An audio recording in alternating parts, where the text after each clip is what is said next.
A wall of light rises over what is now the Yucatan Peninsula, brighter than the sun, hotter than any wildfire. In seconds, forests ignite thousands of kilometers away. Shock waves ripple through oceans and continents. The ground itself rings like a struck bell. When the asteroid slams into Earth, it leaves behind the scar we now call the Chicxulub crater. But the crater is only the beginning. Ash and pulverized rock climb into the stratosphere. Days pass, then weeks, without real daylight. Photosynthesis falters. Food webs unravel from the bottom up. Rivers clog with debris. Acid rain falls on land already burning. In the seas, plankton die, and with them, entire marine empires collapse. This is not a single moment of destruction, but a long season of attrition, a planetary trial, measured in years. For decades, the story seemed simple. Dinosaurs ruled the Earth, and then they vanished. But the rocks tell a subtler, more unsettling truth. Extinction is selective. Some lineages disappear entirely, while others, smaller, quieter, often overlooked persist. They endure not because they are stronger, but because they are different. Beneath a thin clay layer, enriched with iridium, a chemical fingerprint of extraterrestrial origin, life reorganizes. Pollen grains change abruptly. Ferns surge where forests once stood in freshwater channels. Certain reptiles continue to glide through murky water. In burrows and nests, warm-blooded survivors wait out the darkness. The catastrophe draws a line through time, but not through life itself. Midway through this unfolding devastation, a deeper question emerges, one that reaches beyond dinosaurs and asteroids. Today, we're diving into what really survived the dinosaur extinction.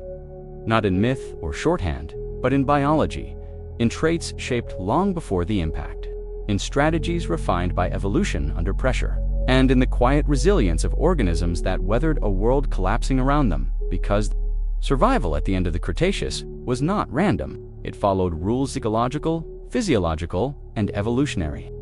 The aftermath becomes a proving ground, revealing which forms of life could tolerate darkness, starvation, cold, and chaos.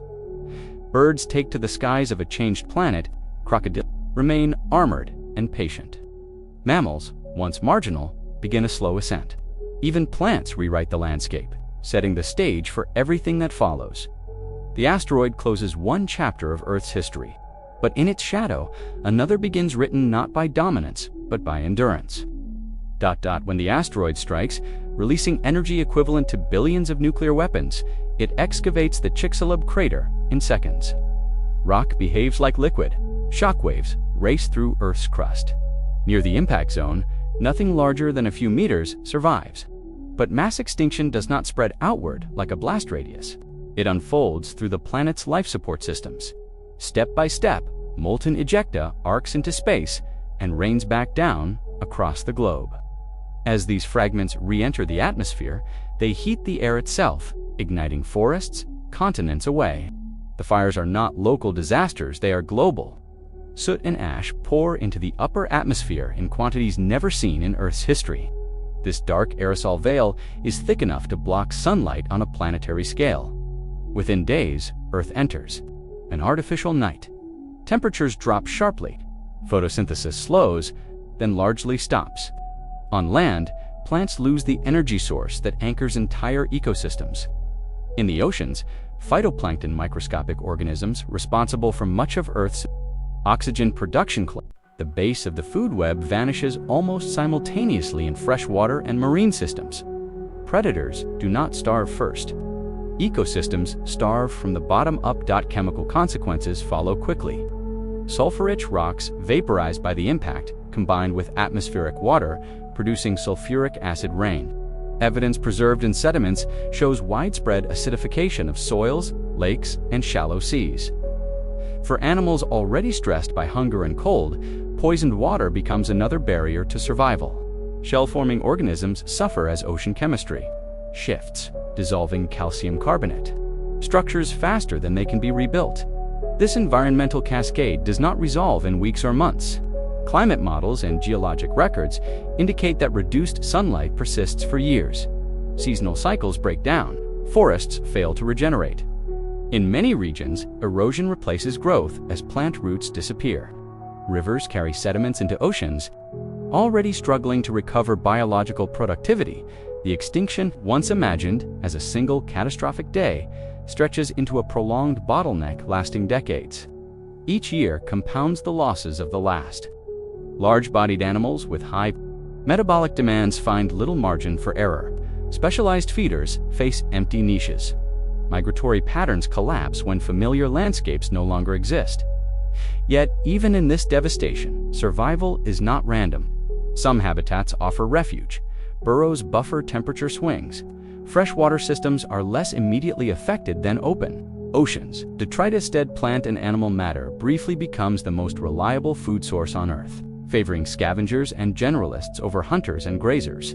The kill mechanism of the dinosaur extinction is not the asteroid alone, but the chain reaction it triggers: fire, darkness, cold, chemical instability, and ecological starvation. It is a stress test applied uniformly to a living planet, exposing which biological strategies can tolerate prolonged uncertainty and which cannot. What follows is not an empty world, but a narrowed one. Life continues, stripped to its essentials, waiting for conditions to ease. The survivors do not yet thrive. The disappearance of the non-avian dinosaurs is often described as sudden, but their vulnerability is written deep into their biology.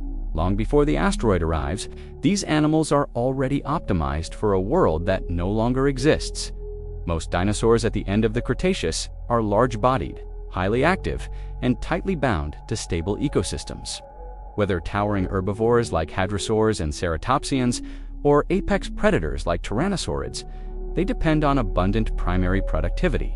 Their size demands constant energy intake. Their growth rates, inferred from bone histology, suggest fast metabolism's an advantage in warm, food-rich environments.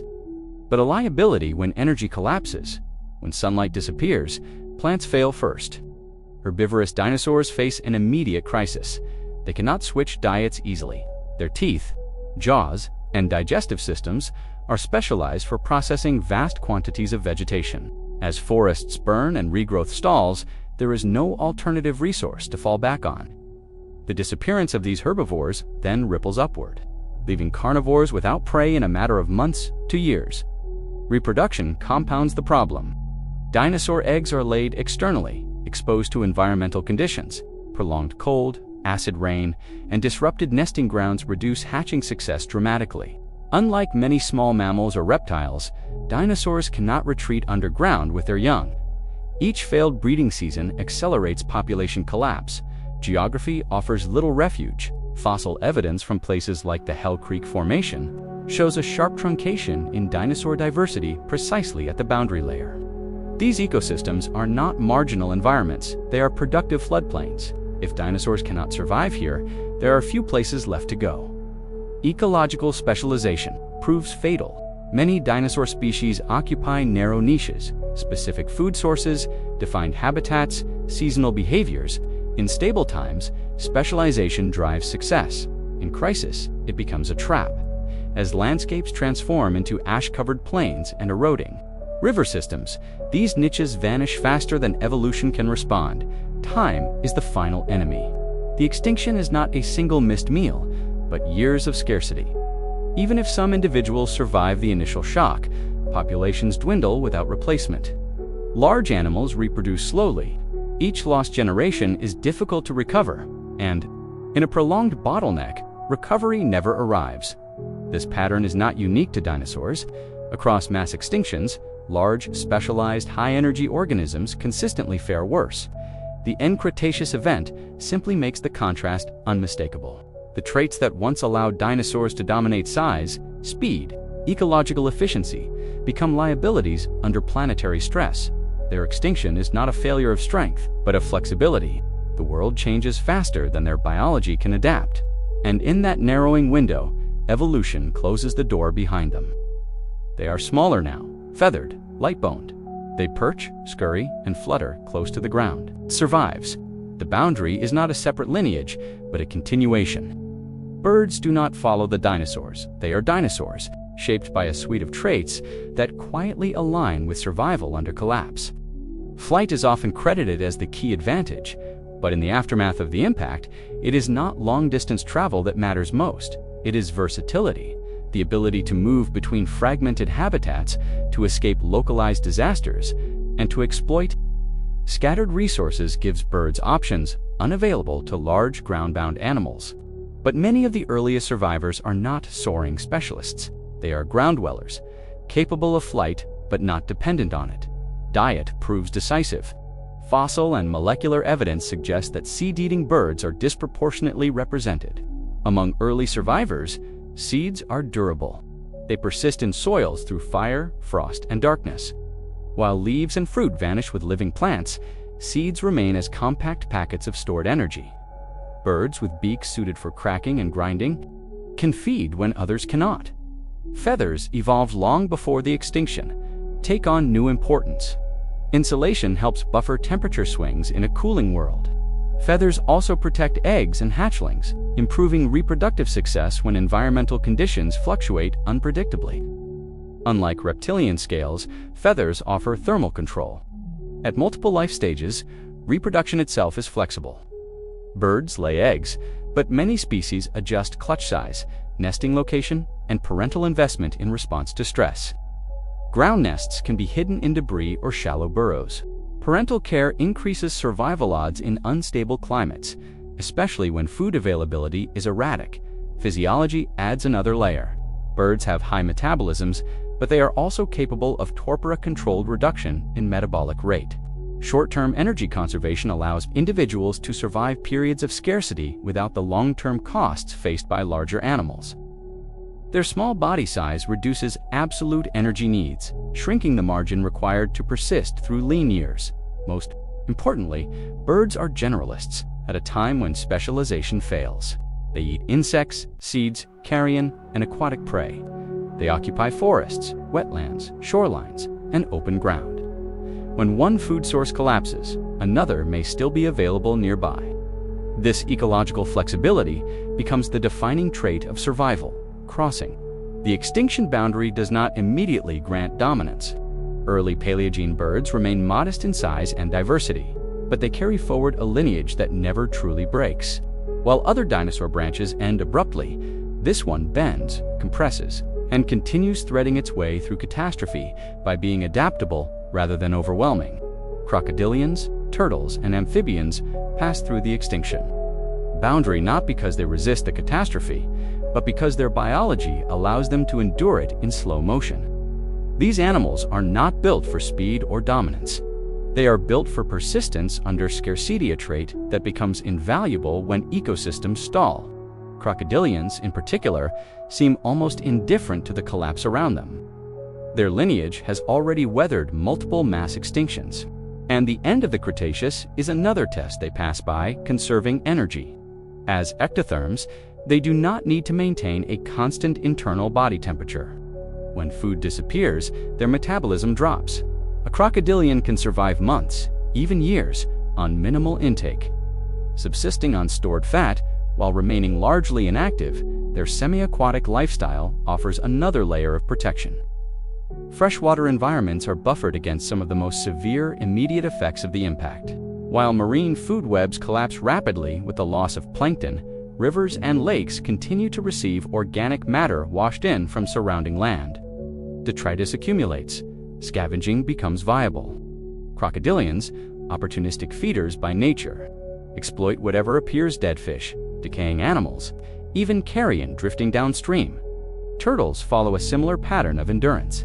Their shells provide physical protection, but more importantly, turtles tolerate extreme physiological stress. Many species can survive prolonged hypoxia, slowing their metabolism when oxygen levels drop in cold, dark conditions. This ability allows turtles to remain submerged or buried in sediment for extended periods, riding out environmental instability without active foraging.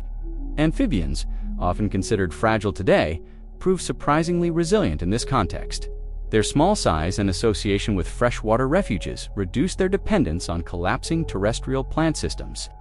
Many amphibians feed on invertebrates that rebound quickly after disturbance or persist in detritus-rich environments. Some can enter dormancy, suspending development until conditions improve. What unites these survivors is not toughness in the dramatic sense, but tolerance tolerance for low oxygen, low food availability, and long periods without growth or reproduction. Their life histories are slow. Populations can persist at low densities without immediate collapse.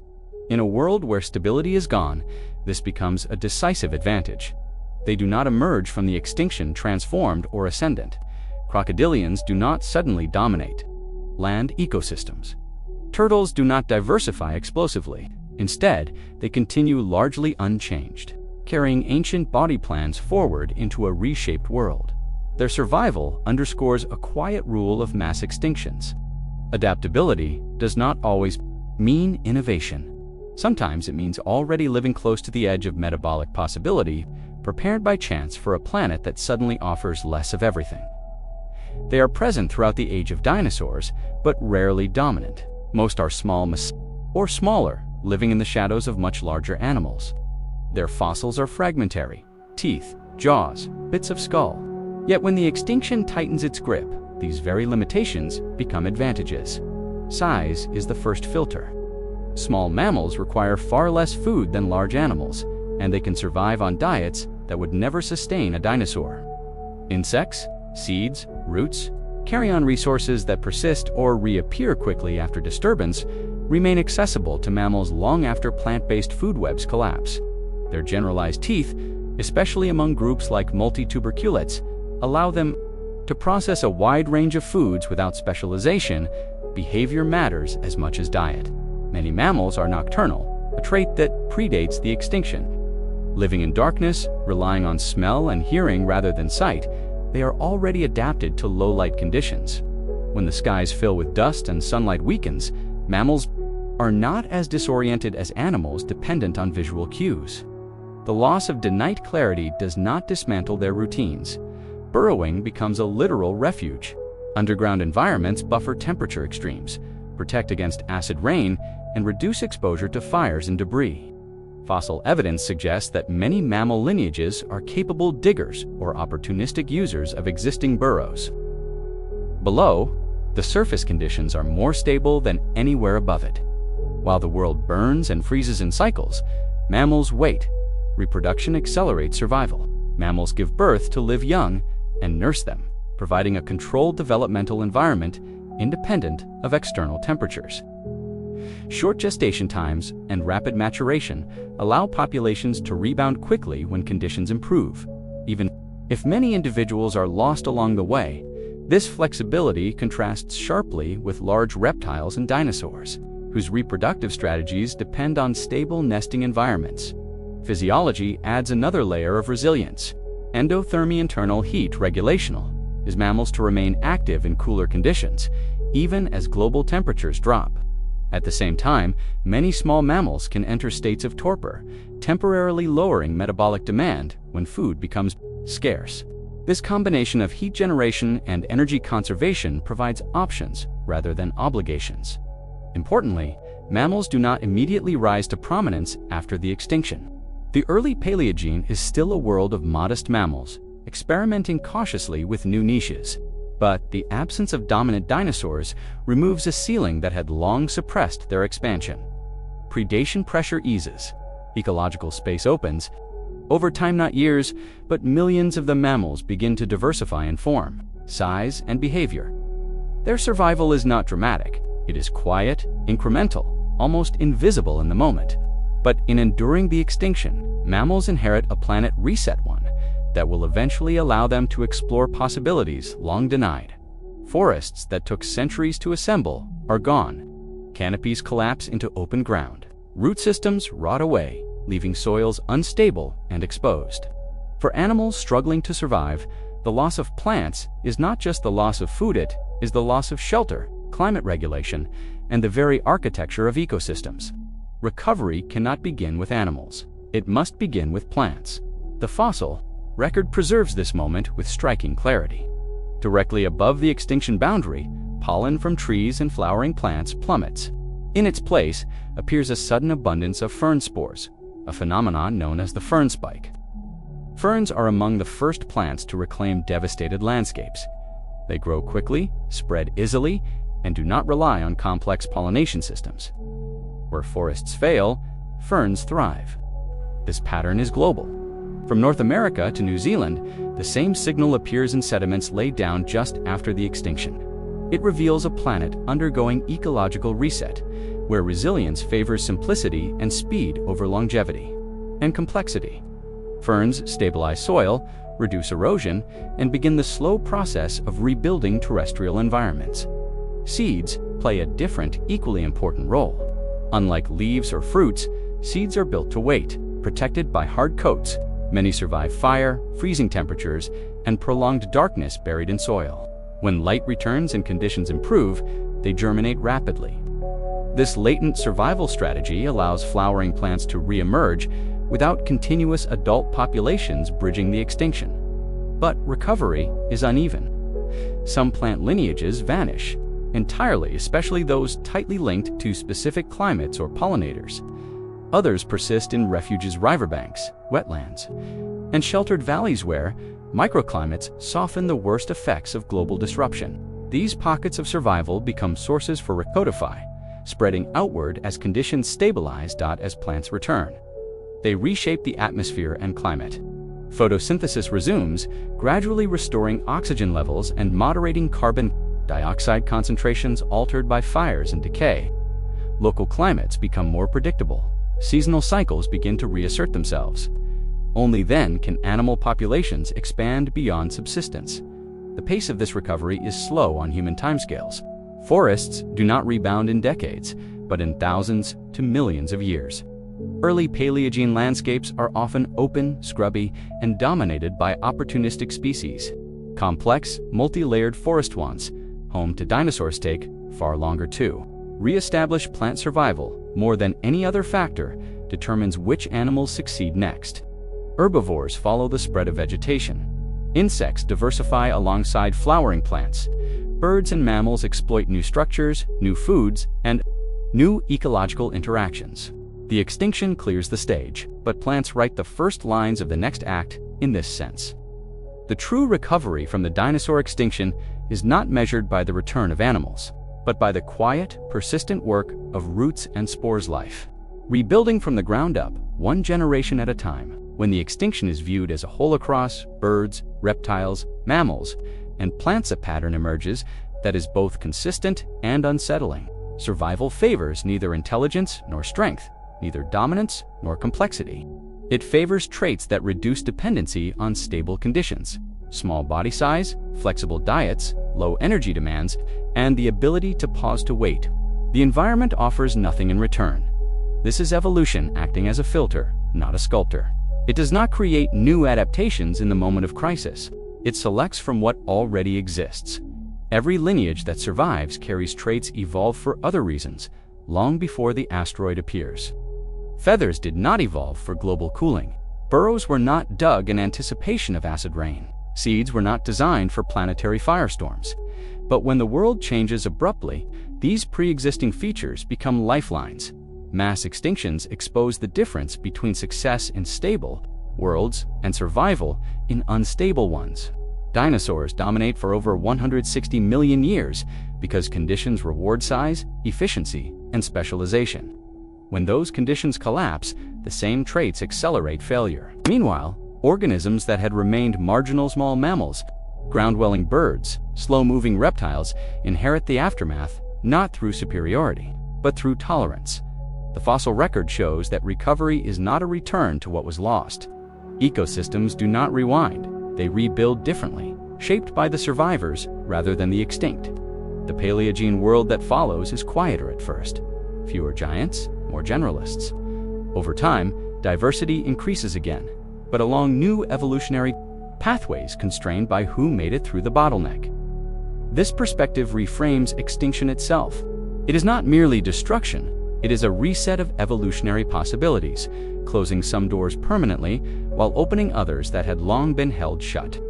Mammals do not replace dinosaurs because they are better, but because the world that emerges no longer favors dinosaurian dominance. Birds do not survive because they escape extinction, but because extinction reshapes the environment into one they can navigate. Even now, the lesson lingers. Earth's history shows that resilience is unevenly distributed, and that survival often depends on traits that seem insignificant in times of abundance. The end Cretaceous extinction reminds us that life's continuity is not guaranteed by success, but by flexibility, and that the future of evolution is always written by those already adapted to endure uncertainty. What survived the dinosaur? Extinction is not just a list of species, it is a biological strategy, one that reveals how fragile dominance can be and how quietly persistence shapes the living world.